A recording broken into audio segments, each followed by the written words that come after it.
The 10th leader of the indigenous people of Biafra, IPOB, Mazi Nnamdi Kanu, has called on all secessionist armed group operating either as unknown gunmen, Biafra Liberation Army or Biafra National Guard to stop killing soldiers in the southeastern states of Nigeria, adding that the killing of soldiers is producing young widows whom he led, some of them and their slain husbands are natives of Biafra or indigents of Biafra communities. Nnamdi Kanu made the call on Wednesday when he appeared before the Federal High Court Abuja, where he is being tried for treasonable felony charges. Hundreds of soldiers have been killed in the southeast states since August 9, 2021, when sit-at-home protests began in the southeastern states of Nigeria, considered to be Biafra land over federal government failure to produce the re-arrested IPOB leader, Mazi Nnamdi Kanu, at the scheduled court sitting in Abuja after he was re-arrested in Kenya. On May 30, 2024, over 5 soldiers were killed at Obikabia Junction at a military checkpoint in Abia State. Although the Nigeria Defense Headquarters in a statement accused members of indigenous people of Biafra, IPOB and its armed affiliate, Eastern Security Network, ESN, to be responsible for the killing of Biafra Defense Headquarters, the parent military formation of Biafra Resistance Fighters and Biafra Liberation Army, in a tweet, claimed responsibility over the mass killing of the soldiers. The killing of soldiers in the southeastern states is usually celebrated by the Prime Minister of Biafra government in exile, Simon Ekpa, who referred to the soldiers as terrorists sent by the Nigerian government to destroy or kill innocent Biafrans. Nnamdi Kanu, in a conversation with his lawyers as shown in a video posted online on Wednesday after the lawyers told him that he needed to speak up to stop the killings in the southeast states, said, and in quote, "I condemn any manner of killing. Every manner of killing, I condemn in its entirety. I want people to understand that IPOB was founded on a non-violent principle, and we maintain that up till this very day. Some of these soldiers, we're told, are also our people. And the families are now in mourning. All the making of young widows is condemned in its entirety. I don't want it. I don't want anybody to die. We are fighting for freedom. Then how can we fight death at the same time? It's not possible. We want people to be free. That's all we're fighting for, nothing more. We've suffered a lot in Africa. I don't know if you know that. Africans have suffered, from slavery in Saudi Arabia, to slavery in Europe, to slavery in America. So, I think we should focus our time and devote it towards making sure that this continent stands up to what God promised it's going to be." Meanwhile, Nnamdi Kanu, through his lawyer, Aloy Ejimako, had earlier been reported to have informed Justice Binta Nyako and the prosecuting counsel, Chief Ademoyeda Awomolu, SAN, that the defense wants the case settled out of court. Ejimako had been reported to have complained to the court that the Department of State Services, which is keeping Kanu in custody, had not fully complied with the orders of the court to allow the legal team unfettered and free access to the defendant in order to prepare him for his trial. The lawyer complained that Kanu's cell was bugged by the DSS, making the lawyers conscious during their meetings.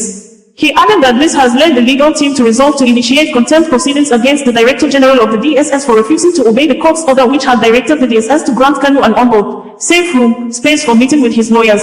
Ejimako asked the court to, on its own, invoke Section 17 of the Federal High Court Act, which, he stated, provides for reconciliation and facilitation of amicable settlement in criminal or civil matters.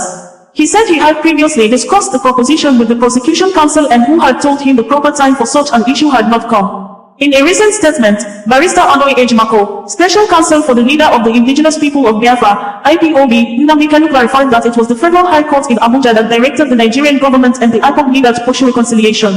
Ejimako said the court gave the directive on Wednesday when Kanu's case came up. The lawyer said some media reports that Kanu sought negotiation with the Nigerian government on the charges leveled against him were slanted.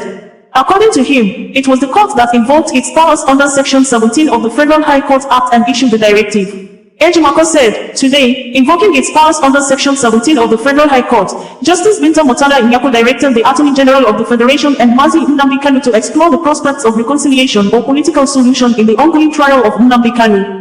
Section 17 of the Federal High Court Act provides that, in any proceedings in the court may promote reconciliation among the parties thereto and encourage and facilitate the amicable settlement thereof.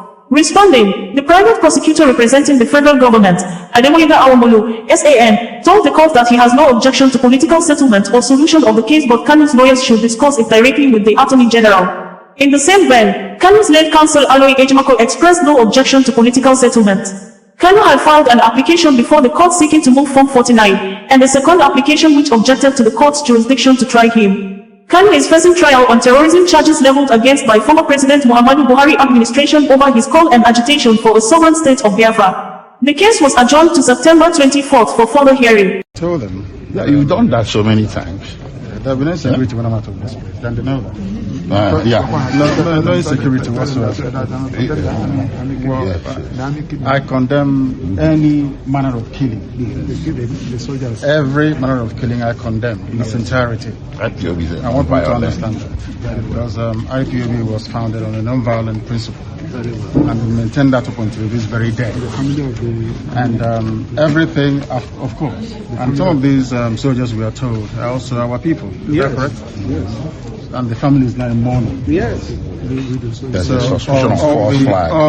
all the making of young widows is condemned in its entirety. I don't want it. I don't want anybody to die. Yes. We are fighting for freedom. Then how can we fight for death at the same time? It's not possible. We want people to be free. That's what we're fighting for. Nothing more. We've suffered a lot in Africa. I don't know if you know that. Africans have suffered from slavery in Arabia to slavery in Europe to slavery in America. So I think we should focus our time and devote it towards making sure that this continent stands up to what God promised it is going to be. And that's why we're doing what we are doing. Not the truncated version, but the whole thing. It's very important that you cover everything.